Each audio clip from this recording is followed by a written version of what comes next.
Masiglang umaga po sa ating lahat mga kaibigan. Sumasa inyo ang palatuntunang CMN Pilipinas.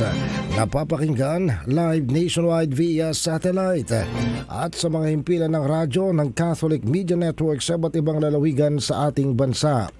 Araw po ngayon ng Huwebes, ika-22 araw sa buwan ng Mayo. Ako po ang inyong lingkod, si Ariel Ayala.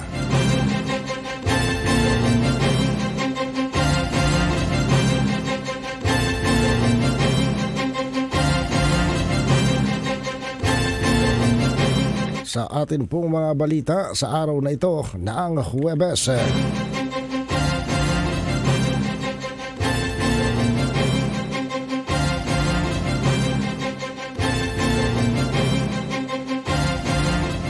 Itinaas naman ni Pope Leo XIV ang Basilica Minor o parang maging isang Basilica Minor ang Diocesan Shrine and Parish ng St. Paul of the Cross sa Marikina. Ang naturang simbahan ng unang nakatanggap ng titulo sa ilalim ng pagiging Santo Papa ni Pope Leo XIV. Ayon ito sa pahayag ng CBCP News.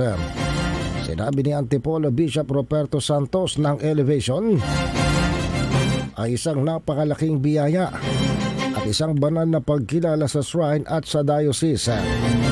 Ngayon, dalawa na ang minor basilicas ang nasa Diocese of Antipolo. Ang isa ay ang Basilica of St. John the Baptist sa Taytay na natanggap ang titulo noon lamang 2024.